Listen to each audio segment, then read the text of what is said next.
Yuk jadi bagian dari dakwah kami. Dukung operasional dakwah dan sosial kami, raih pahala amal jariah yang terus mengalir sampai hari kiamat. Assalamualaikum warahmatullahi wabarakatuh. Alhamdulillah, wassalatu wassalamu ala rasulillah.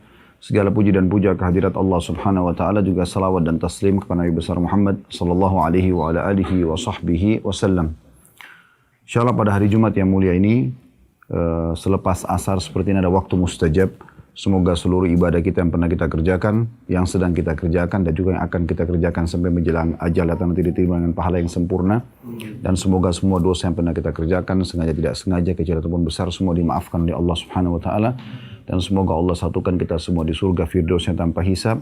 Mana disatukan dalam majlis ilmu yang mulia ini tentunya. Allahumma amin.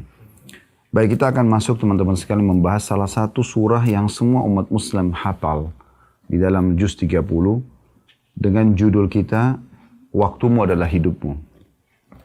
Surah Al-Asr. Semua kita menghafalnya, 3 buah ayat yang mulia dari surah ini turun, kata Imam Syafi'i rahimahullah, kalau tidak turun dari ayat Al-Quran kecuali surah ini maka sudah cukup.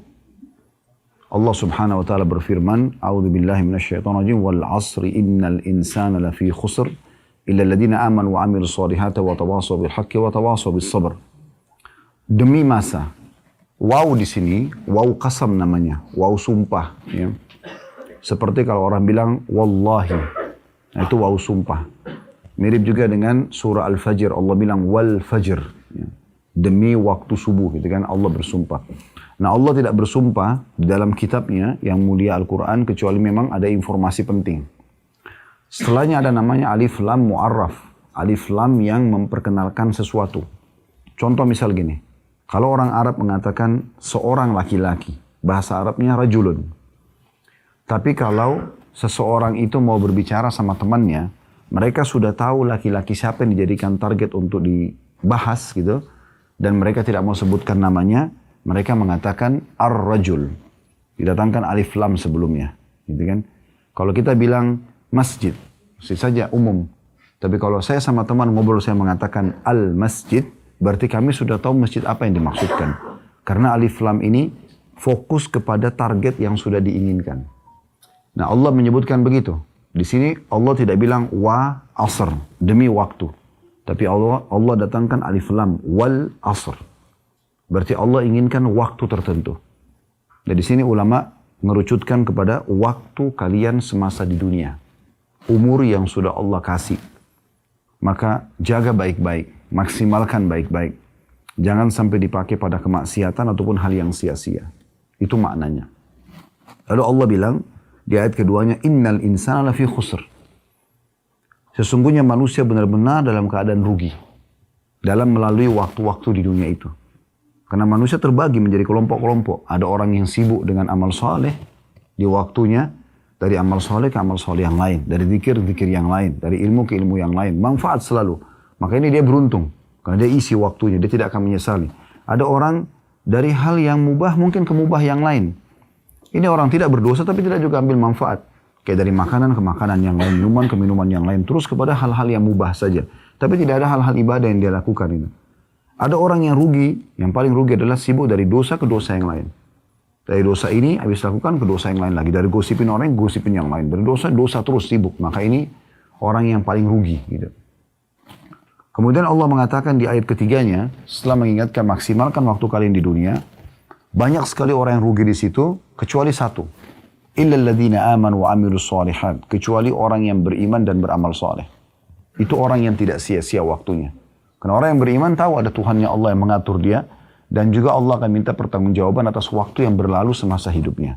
Gitu kan? Waktu yang Allah kasih ini sangat mahal. Gitu. Harus betul-betul dimaksimalkan. Kemudian tidak cukup dengan iman tapi dia harus beramal soleh. Ini selalu dua konsepnya ya. Kalau orang beriman tidak beramal soleh tidak manfaat juga imannya. Karena harus diisi dengan amal soleh. Orang beramal soleh tapi tidak beriman. Dia sholat, dia puasa tapi dia orang non-muslim. Tidak diterima. Maka dua ini harus. Allah mengatakan kecuali orang beriman dan beramal saleh, maka watawasaw bil haqqi watawasaw bis sabr. Saling berwasiatkanlah kebenaran ini dan saling berwasiatkanlah ya agar bersabar mempertahankan kebenaran itu. Nah, ini kurang lebih ayat yang akan kita bahas insyaallah. Nah teman-teman sekalian, dalam Islam kita dibolehkan melakukan hal-hal yang mubah. Tapi tidak boleh berlebihan. Gitu kan? Cukup sesuai dengan kebutuhan. Kayak misalnya kita lagi makan siang atau sarapan pagi atau makan malam, secukupnya kita pakai waktunya. Jadi nggak perlu kita pakai sampai 2-3 jam duduk hanya untuk makan habisin waktu. Padahal sebenarnya kita hanya butuh setengah jam maksimal sudah cukup misalnya. Maka coba maksimalkan kegiatan yang lain. Sibukkan kepada yang lain. Kalaupun kita harus masuk kepada hal yang mubah seperti tidur, mandi, ya, makan tadi, maka pakai secukupnya. Tidur juga pada saat kita butuh. Makan pada saat kita butuh kita. Selebihnya usahakan hal-hal yang bermanfaat. Dan jangan pernah sibukkan diri di waktu-waktu itu dengan dosa-dosa. Karena nanti akan diisi dengan penyesalan. Orang yang mengisi waktunya dengan dosa, maka dia akan menyesal. Jangankan orang yang berbuat dosa, teman-teman. Orang yang tidak sempat mengisi waktunya dengan amal soleh, itu sudah cukup membuat dia menyesal nanti pada hari kiamat. Ada kisah unik. Talha bin Ubaidillah, rahimahullah, radhiyallahu anhu, sahabat Nabi yang mulia di kota Madinah ini, pernah menerima tawaran dari Nabi SAW menampung 3 orang yang baru masuk Islam. Datanglah 3 orang itu, karena mereka baru masuk Islam, tidak ada keluarganya di Madinah, maka Nabi bilang, siapa yang tanggung? Talha bin Ubaidillah, orang kaya di Madinah. Dan beliau orang soleh, salah satu dari 10 orang yang masuk surga. Maka beliau mengatakan, saya Rasulullah, saya tanggung mereka. Tinggallah di rumah Talha, dibiayailah hidup 3 orang ini. Subhanallah, berjalan waktu terjadi peperangan. Orang yang pertama dari 3 orang ini mati syahid. Berjalan waktu lagi, terjadi lagi peperangan, orang yang kedua dari mereka, dari 3 orang ini, ikut perang mati syahid juga. Berjalan waktu lagi, orang yang ketiga, mati tapi di atas ranjangnya. Mati di atas ranjangnya. Yang terjadi, Talha bin Ubaidillah radhiyallahu anhu mimpi, ketiganya dalam mimpinya nih. Jadi yang paling depan di surga adalah orang yang mati di atas ranjang. Kemudian datang di belakangnya, orang yang meninggal mati syahid yang nomor 2. Dan yang paling belakang orang yang mati syahid yang pertama. Maka kata Talha bin Ubaidillah, ya Rasulullah, tadi malam saya mimpi begini. Bagaimana kami memahami mimpi ini gitu? Karena kan yang pertama mati syahid, yang kedua mati syahid, yang ketiga cuma mati di atas ranjang. Kok bisa yang mati ketiga ini lebih baik gitu? Lebih di depan di surga, lebih tinggi derajatnya. Maka kata Nabi SAW, bagaimana kau bisa pungkiri itu hai Talha?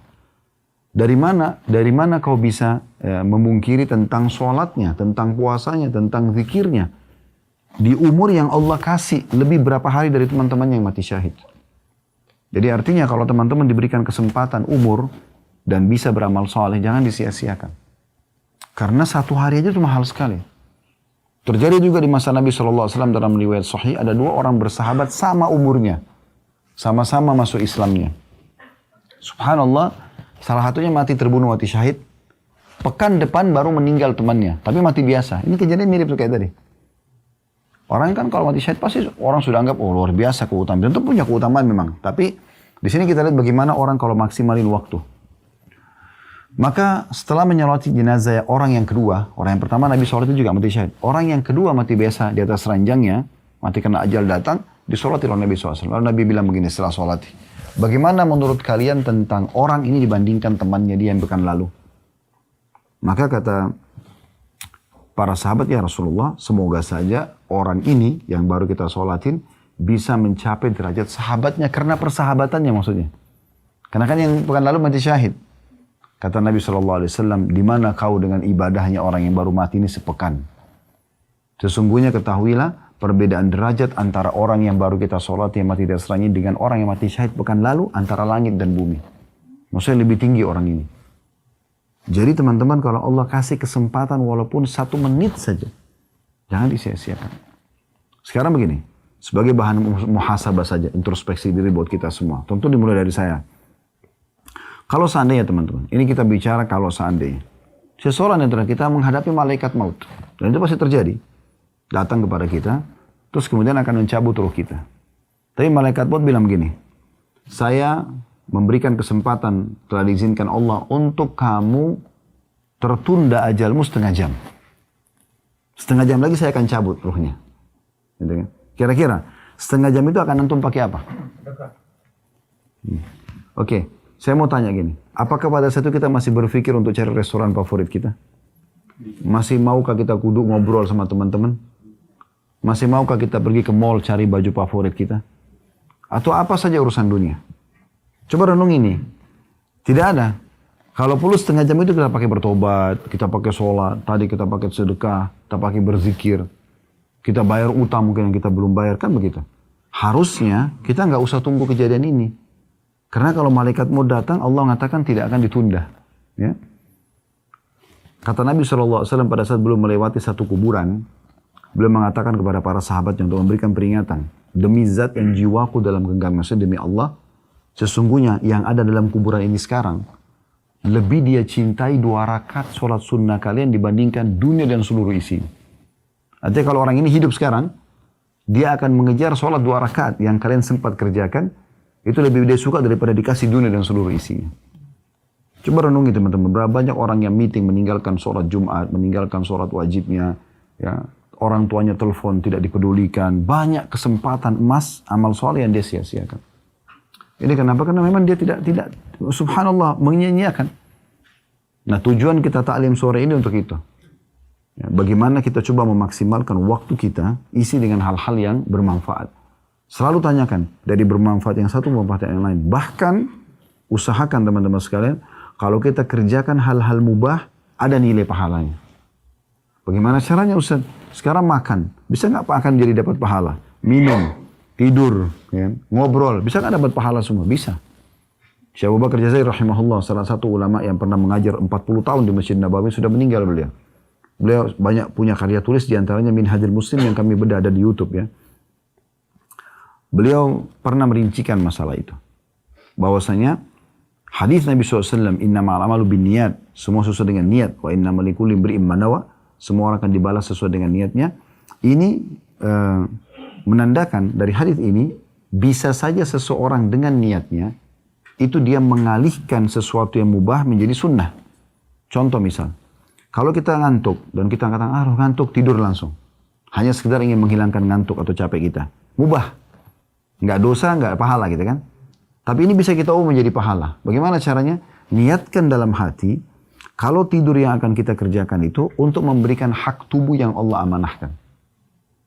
Kita niat begitu, ini sama niat saja nih. Pengalian niatnya gitu kan.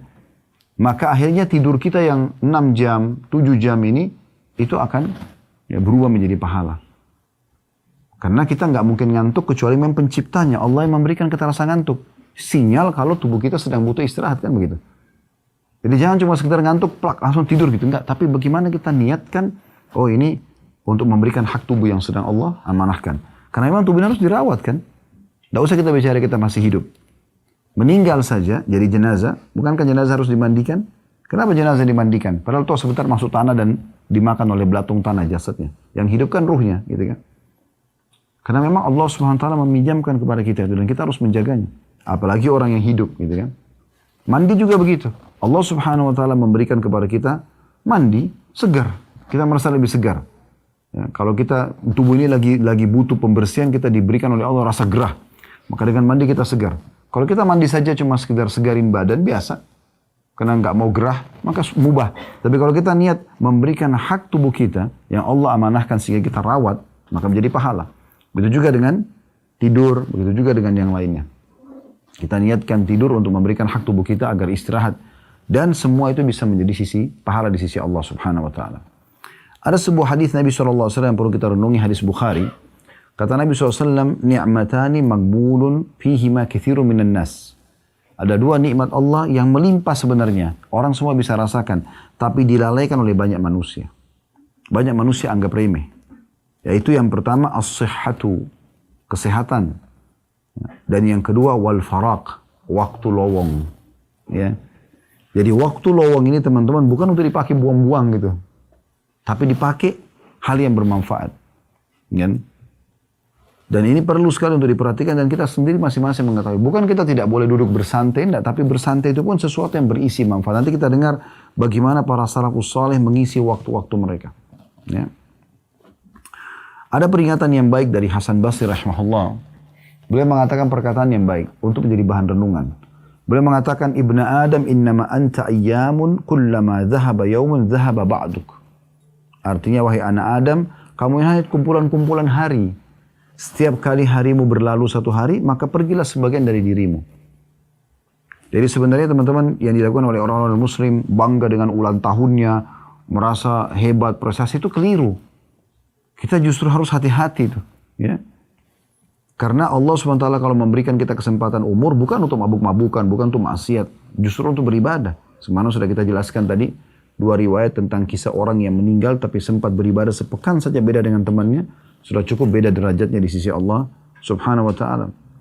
Umar bin Abdul Aziz rahimahullah, seorang khalifah Umayyah yang berkuasa dari tahun 99 sampai 101, 2 tahun beliau berkuasa. Sebagian ulama ada yang mengatakan dia adalah khalifah Rashidah yang kelima. Maksudnya setelah Abu Bakar, Umar, Uthman, Ali, dia yang kelima. Karena solehnya luar biasa gitu. Yang jelas banyak nasihat beliau yang sangat unik ya, dan menyentuh hati. Di antaranya beliau mengatakan innal laili wan nahar ya'malani fika fa'mal fihima. Ketahuilah bahwasanya malam dan siang itu bekerja untukmu. Jadi siang dari pagi tadi sampai sore begini nih, Allah siapkan ini sedang bekerja buat kita. Dia siapkan dirinya buat kita gitu. Begitu juga malam nanti juga bekerja untuk kamu. Maka bekerjalah ya dengan memaksimalkan keduanya. Jadi jangan sampai kita sia-siakan.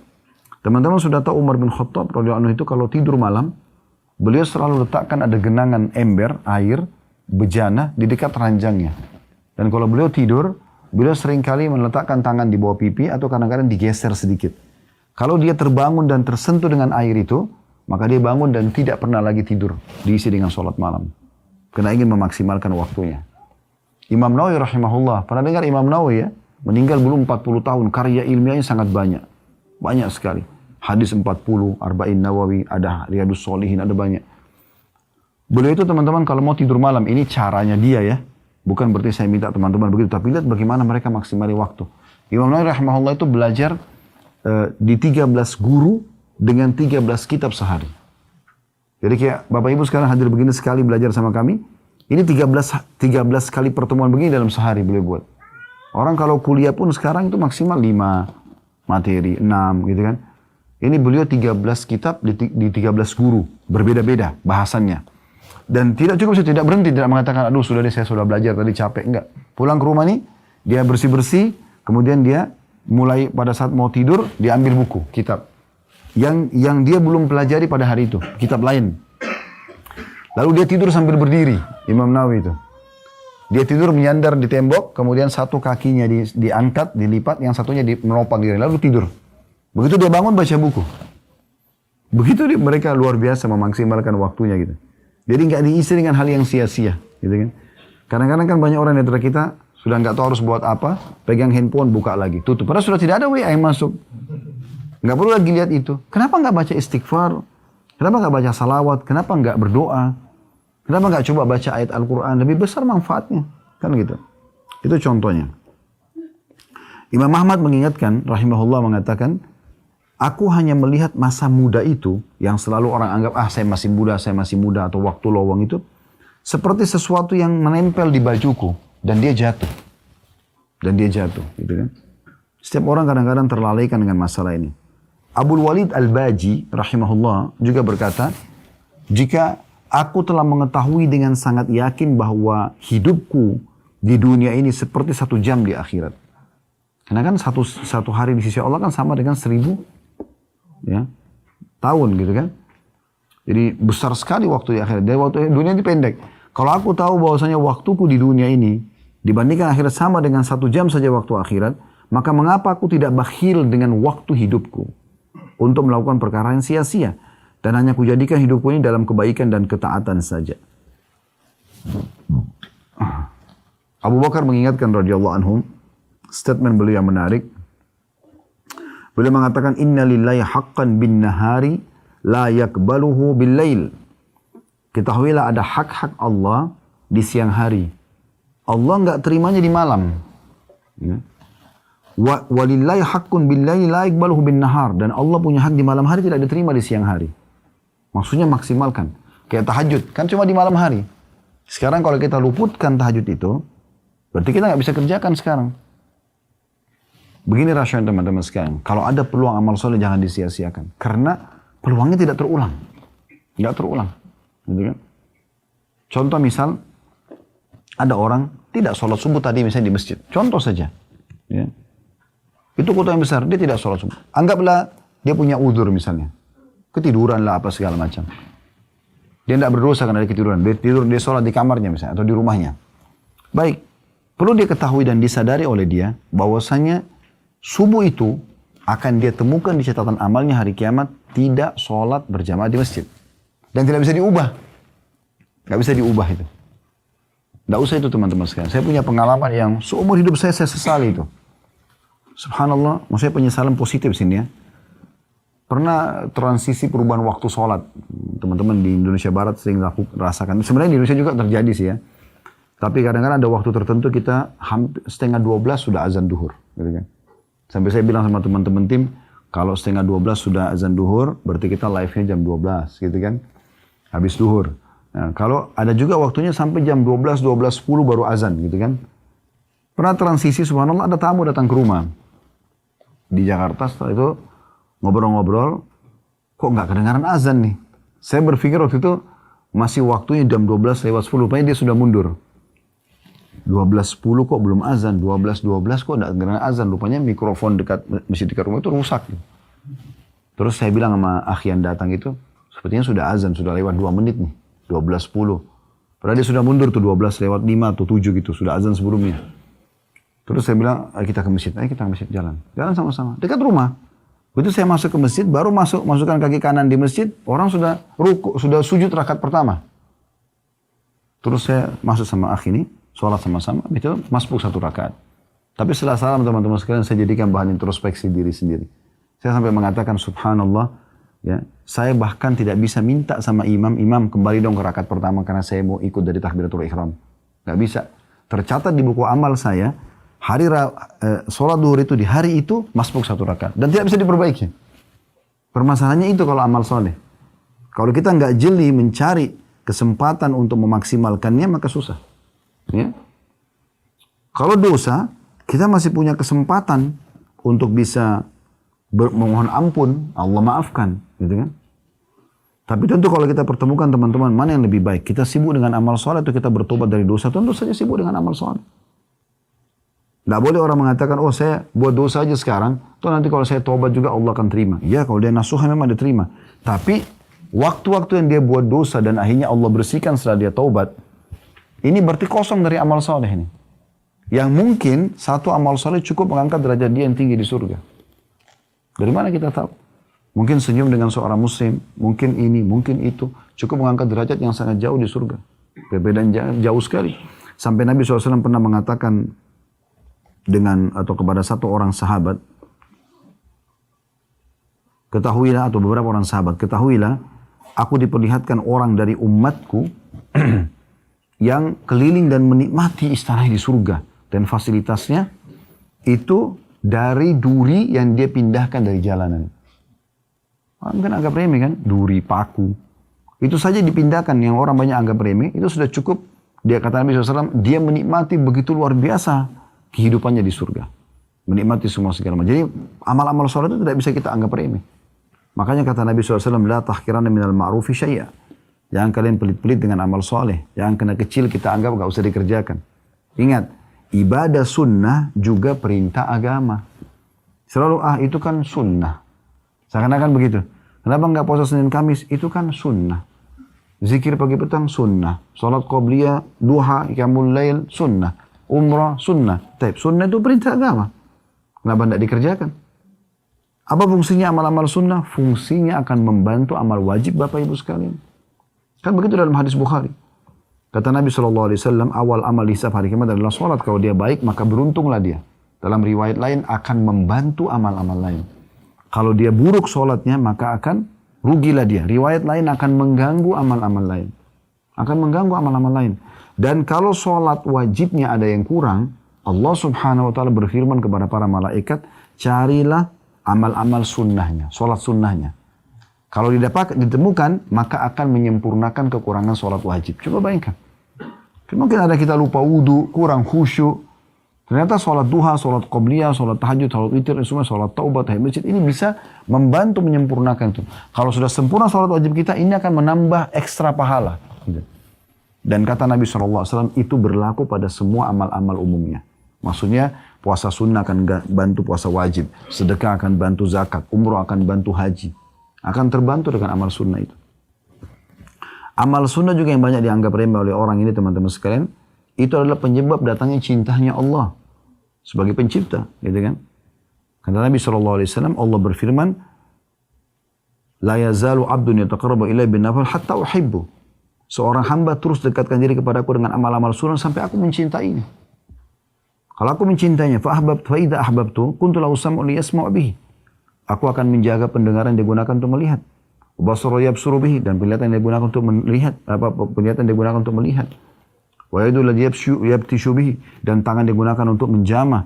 Wa rijlu alladhi yamshi alaihi, dan kaki yang digunakan untuk melangkah. Jadi Allah akan jaga orang dengan amal-amal sunnah. Maka jangan dianggap remeh nih, jangan kena oh ini amalan kecil, nggak usah, nggak apa-apa. Padahal sebenarnya penting. Ada nasihat yang baik juga dari Rabi'ah rahimahullah. Dia seorang ulama tabi'in. Dia menasihati seseorang tabi'in yang lain namanya Sufyan ats-Tsauri. Sufyan ats-Tsauri ini ulama di Mekah, terkenal dengan julukan Sajjad, orang yang suka sekali sujud. Dan dia kalau sujud di depan Ka'bah nggak angkat kepalanya sampai semua hajatnya sudah dituangkan kepada Allah. Terkenal sekali ibadahnya. Tapi ada temannya dia, ulama yang lain, pernah nasihati dia. Nasihatnya hanya dinukil oleh para ulama, karena nasihatnya menarik itu. Rabi'ah berkata kepada Sufyan ats-Tsauri rahimahumullah semuanya, Innama anta ayyamu ma'dudah. Sesungguhnya kau adalah bagian seperti bagikan ya hari yang dapat dihitung. Fa idza dhahaba yawmun dhahaba ba'duk. Kalau telah berlalu hari maka berlalu sebagian dari dirimu. Wa yushiku idza dhahaba al-ba'd an yadhhaba al-kull. Ketahuilah kalau sudah pergi sebagian dari harimu maka akan pergi seluruhnya nantinya, gitu kan? Wa anta ta'lam. Sementara kau mengetahui masalah itu. Fa'mal. Oleh karena itu berbuatlah. Berbuat, jangan sia-siakan. Imam Syafi'i rahimahullah mengatakan, ya, Sahabtu sufiyya falam astafidu minhum siwa harfaini. Aku pernah bertemu dengan orang sufi, tapi aku tidak pernah ambil manfaat dari mereka kecuali 2 huruf saja. Kata Imam Syafi'i rahimahullah. Ahaduhuma qauluhum. Salah satu dari 2 manfaat itu adalah perkataan mereka yang sering mereka saling nukil. Al-waqtu sayfun fa in lam taqta'hu qata'ak. Waktu itu bagikan sebilah pedang yang kalau kau tidak memotongnya dia akan memotongmu. Jadi ini semua nasihat-nasihat tentang masalah waktu tersebut. Ya. Ada nasihat yang baik dari Ibnu Qayyim rahimahullah. Ya. Beliau mengatakan waktu manusia adalah umurnya yang sebenarnya. Waktu tersebut adalah waktu yang dimanfaatkan untuk mendapatkan kehidupan yang abadi dan penuh dengan kenikmatan. Maksudnya di akhirat nanti. Dan terbebas dari kesempitan dan azab yang pedih di kubur. Ketahuilah bahwa berlalunya waktu lebih cepat daripada berlalunya awan atau mendung yang ada. Barang siapa yang waktunya hanya untuk ketaatan dan beribadah kepada Allah, sibuk dari ibadah ke ibadah yang lain, maka itulah waktu dan umur yang sebenarnya. Selain daripada itu tidak dinilai sebagai kehidupannya, namun hanya teranggap sebagai kehidupan binatang ternak saja. Bersama dengan hewan ternak. Atha bin Abi Rabah rahimahullah, seorang ulama tabi'in di Mekah pernah memberikan nasihat kepada orang-orang di sekitarnya. Dia mengatakan, harusnya seseorang di antara kita malu pada saat dipaparkan buku amalnya hari kiamat. Dia tidak temukan, tidak usah bicara masalah ketaatan. Enggak urusan yang bermanfaat secara duniawi, juga tidak ada urusan hal ya akhiratnya. Maka semuanya sia-sia. Ada orang begitu subhanallah, duduk ngobrol kosong yang tidak ada manfaatnya sama sekali. Ya. Sampai ada seseorang dari ulama salaf, beliau pernah jalan melewati sebuah tempat, ya. Dan beliau lihat ada orang lagi duduk di warung kopi, duduk main dadu, main kartu, ngobrolnya itu aja berputar-putar terus, gitu kan. Maka beliau sambil menghadap ke murid-muridnya dan berkata sebuah nasihat yang menarik gitu. Beliau mengatakan, kalau seandainya waktu mereka bisa dibeli, aku akan beli. Kalau orang-orang ini yang duduk ngobrol kosong ini bisa jual waktunya, aku akan beli waktunya. Tapi orang kan tidak bisa, masing-masing sudah punya waktu tertentu. Waktu bapak ibu tidak bisa saya pakai, bapak ibu tidak bisa pakai waktu saya. Maka kita harus memaksimalkan waktu yang Allah berikan itu. Karena memang waktu ini sangat terbatas. Jadi harus betul-betul kita isi dengan hal-hal yang bermanfaat. Kemudian juga Hasan Basri berkata dalam sebuah statement yang menarik ya. Kalau tadi yang nasihatin yang bilang kalau mau beli waktu itu namanya Jamaluddin Al-Qasimi rahimahullah. Sebagian salaf pernah kalau mereka masuk ke WC kalau mereka masuk ke WC, mereka suruh anaknya di depan pintu WC baca kitab sambil dia dengar. Dia nggak baca, tapi dia suruh anaknya baca supaya dia dengar. Jadi duduk pun lagi buang air besar, itu nggak buang waktu kosong. Tetap dia dengarin ilmu gitu. Tapi dari luar, bukan dalam WC-nya. Begitu mereka maksimalin waktunya. Hasan Basri pernah menasihati mengatakan, Ibnu Adam, iyyaka wat taswif. Wahai anak Adam, jangan engkau menunda-nunda amalan-amalan, kesempatan beramal soleh itu. Fa innaka biyaumika walasta bighadin. Karena sungguhnya yang kau miliki adalah hari ini. Sementara hari esok itu belum tentu kau miliki. Fa in yakun ghadan laka fakun fi ghadin kama kunta fil yaum. Kalaupun Allah masih kasih kau umur besok, maka lakukan seperti apa yang bisa kau lakukan pada hari ini, maksudnya dari amal saleh. Wa illa yakun laka lam tandam ala ma farratta fil yaum. Karena kalau kau lakukan itu, maksudnya besok kau sibukkan lagi, kau hari ini kau sibukkan dengan amal saleh karena ini harimu sekarang. Kalau besok lagi kau dapat waktu, masih ada dikasih umur, buat lagi hal yang sama, maka pada saat kau meninggal kau tidak akan pernah menyesali itu selamanya. Saya sering menasihatin diri sendiri teman-teman, karena duduk introspeksi. Karena kita kalau tidak kontrol diri kita begini, akhirnya kita terbawa pada arus-arus yang tidak ada manfaatnya. Apalagi kalau kita terlalu luas pergaulan dengan orang-orang yang jauh dari Allah SWT, ini bahaya sekali. Ya. Jadi yang kita miliki sebenarnya adalah hari ini. Bapak Ibu kalau mau tahu umurnya, umur Bapak Ibu ini yang sudah berlalu. Yang kedepannya kita tidak tahu umur kita. Misal saya sekarang 47 tahun misalnya. Saya tahunya ini umur saya. Bapak Ibu yang umur 50 tahun, betul itu umurnya. Yang 30 tahun, betul itu umurnya. Itulah umur kita. Karena itu sudah kita laluin kan. Itulah umur kita. Jangan selalu mengkhayal umur saya ke depan. Lalu lihat orang-orang yang sudah tua. Ada yang 80 tahun, mungkin saya juga seperti dia. Mungkin, tapi bisa saja tidak. Tapi umur kita sebenarnya yang sudah berlalu ini. Dan harusnya kita maksimalkan hari ini. Hari ini milik kita. Hari ini sering saya bahasakan, bahkan sempat saya jadikan sebagai sebuah tema, ceramah. Hari ini adalah hari emasmu. Hari yang kita hidup sekarang. Bapak Ibu sekarang ada di sore hari-hari Jumat ini, di tanggal ini, di hari ini, di detik ini adalah hari emas kita. Kenapa? Karena kalau berlalu masa lalu kita dengan dosa-dosa, detik ini kita bisa bertaubat. Kalau berlalu dengan amal soleh, detik ini kita bisa ulangi. Gitu kan? Menambah tambahan amal kita pada hari kiamat. Selebihnya ke depannya kita tidak tahu. Kita cuma bisa programin. Kita nggak tahu. Dapat atau tidak kita nggak tahu. Jangan-jangan lalai. Karena kita semua pasti akan meninggal dunia. Tidak mungkin tidak. Jadi tidak ada ceritanya orang itu kemudian tidak meninggal dunia. Itu mustahil. Ya. Bapak, ibu misalnya seorang olahragawan. Makanannya selalu sehat. Hidup di lingkungan yang asri. Tetap aja meninggal. Kalau ajalnya datang, meninggal. Ada orang yang tinggal di tempat yang kotor, penuh dengan sampah. Belum ajal, tidak meninggal. Ada di Makassar, paman kami. Beliau Masya Allah prestasinya luar biasa. Profesor di bidang ekonomi dan banyak prestasi yang didapatkan gitu. Meninggal di umur 47 tahun. 46 meninggal. Di rumah beliau ada tantenya, itu hidup sampai umur 80 tahun, 90 tahun.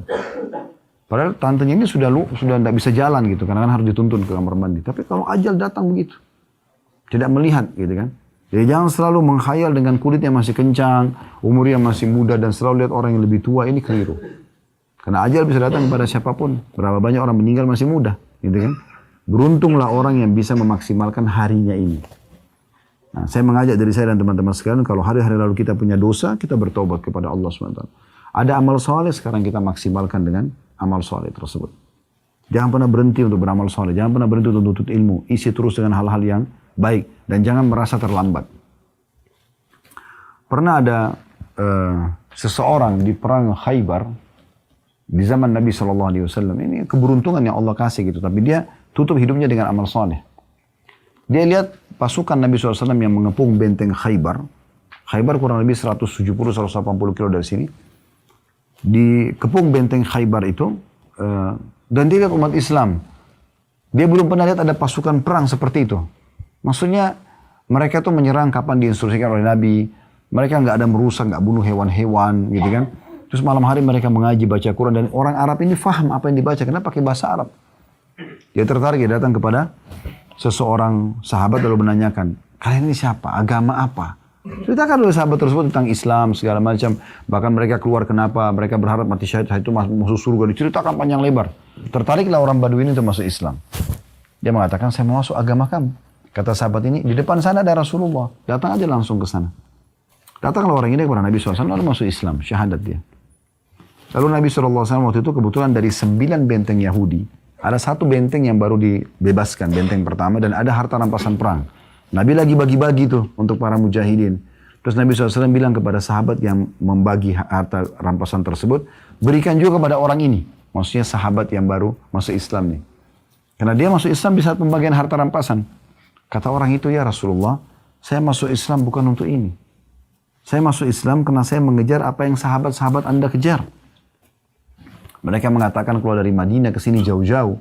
180 kilo, zaman itu pakai kuda atau jalan kaki kan jauh sekali. Kalau kita sekarang pakai mobil mungkin lah, kecepatan 100 km per jam mungkin bisa 1,5 jam atau 2 jam sampai gitu. Saya ingin seperti mereka. Saya berharap ada anak panah Yahudi, lepas dari benteng ini, tunjuk benteng itu. Lepas kemudian kena dada saya di sebelah sini, dia tunjuk titik dadanya, dan tembus di sini. Kemudian saya mati syahid, saya masuk surga. Kata Nabi SAW, Allah akan berikan kalau kau ikhlas. Kalau kau tulus, Allah kasih itu. Gitu kan? Maka, pisahlah dia dengan Nabi SAW, berkecamuk perang. Nah kebetulan strategi orang-orang Yahudi pada saat itu berperang, memang seperti tadi yang digambarkan oleh orang ini. Dia saksikan dari awal peperangan. Jadi mereka itu tidak berani menghadapi muslimin secara langsung, mereka lepaskan anak-anak panah dari dalam benteng. Gitu kan? Serang umat Islam, sekian ratus, sekian ribu anak panah mungkin dilemparin gitu kan. Ya nasib-nasiban kalau membunuh ya mereka terima itu yang mereka harapkan. Yang jelas ada 1 anak panah lepas di antara sekian banyak anak panah dan kena orang ini. Subhanallah, anak panah itu kena di titik yang dia tunjuk. Di dada sebelah kirinya tembus di tempat yang dia tunjuk. Waktu selesai serangan panah orang-orang Yahudi, Nabi SAW kumpulin jenazah yang mati terbunuh dari sahabat. Dan di antaranya orang ini. Kata Nabi SAW, apakah orang ini tadi yang baru masuk Islam? Kata para sahabat, iya ya Rasulullah. Kata Nabi SAW, Maha suci Allah ya, yang telah benar dengan janjinya. Siapa yang mau melihat orang ya, ahli surga yang belum pernah sujud sekalipun, maka lihatlah orang ini. Kalau Allah berikan taufik begitu. Jadi kalau kita punya kesempatan amal soleh, jangan sia-siakan. Jangan sia-siakan. Dunia ini teman-teman bukan target kita. Target kita akhirat. Dunia boleh kita lalui. Umat Islam boleh mengejar prestasi dunia, tapi bukan target utama. Sholat berhenti semuanya. Nggak ada, jangan pertemukan dan jangan seimbangkan bahkan antara pekerjaan dunia dengan urusan akhirat. Nggak. Dahulukan akhirat dari dunia itu benar. Seimbang aja nggak boleh. Itu Allah sebutkan dalam surah Al-Qasas. Surah nomor 28 ayat 77. وَبَتَغِي فِي مَا أَتَاكَ اللَّهُ الدَّارَ الْآخِرَةَ وَلَا تَنْسَ نَصِيبَكَ مِنَ الدُّنْيَا وَأَحْسِنْ كَمَا أَحْسَنَ اللَّهُ إِلَيْكَ. Al-ayah. Artinya, kejarlah apa yang Allah janjikan untuk di akhirat sana nanti, surga dan seluruh fasilitasnya, dan jangan lupakan bagianmu dari dunia. Tapi akhirat dahulukan dulu. Dan berbuat baiklah, ya, patuhlah pada Allah, sebagaimana Allah telah berbuat baik kepadamu. Jadi kita memaksimalkan kehidupan kita ini, dan jangan sampai kita terlalaikan. Ingat teman-teman, kebiasaan mendahulukan dunia dari akhirat ini akan membuat kita tertutup hidup kita dengan itu. Makanya Ibnu Qayyim rahimahullah pernah melihat sendiri depan mata kepalanya ada seseorang pedagang, setiap kali diingatkan sholat gak mau dengar segala macam. Pada saat dia mau meninggal Ibnu Qayyim ketemu. Lalu Ibnu Qayyim mendengarkan sendiri, dia mengatakan waktu disuruh syahadat, dia mengatakan baju itu yang bagus, kain itu yang bagus, 5 dirham, 10 dirham. Dia kayak orang dagang sampai meninggal. Karena itu memang yang dia tuh targetnya itu. Tapi di saat subhanallah targetnya akhirat beda. Dia akan dahulukan semua akhirat. Kami coba terapin itu. Kalau Bapak Ibu datang ke Ajot di Jakarta restoran kami, 10 menit sebelum azan tidak boleh terima orderan. Larang supaya nggak boleh. Semua harus sholat. Bapak-bapaknya tamu kita ajak ke masjid. Ibu-ibunya ada musola. Kita ajak sholat gitu kan. Nah kemudian kalau yang mau cari restoran lain silahkan, tidak masalah. Tidak usah takut dengan rezeki. Tidak pernah kosong orang datang. Bahkan orang datang kadang-kadang merasa nyaman saja. Mereka ikut sholat bersama kita. Ada kultum di masjid mereka ikut gitu kan.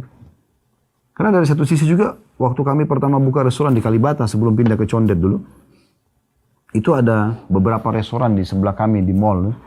Karena setiap kali mau sholat, kami turunkan rorindornya, terus kita pasang, sedang sholat kita. Dipasang gitu. Jadi ada beberapa staf pegawai-pegawai dari restoran-restoran sebelah, tempat-tempat sebelah kami dulu datang. Bicara sama beberapa staf di Ajwad gitu. Di sini disuruh sholat ya? Iya. Enak sekali ya.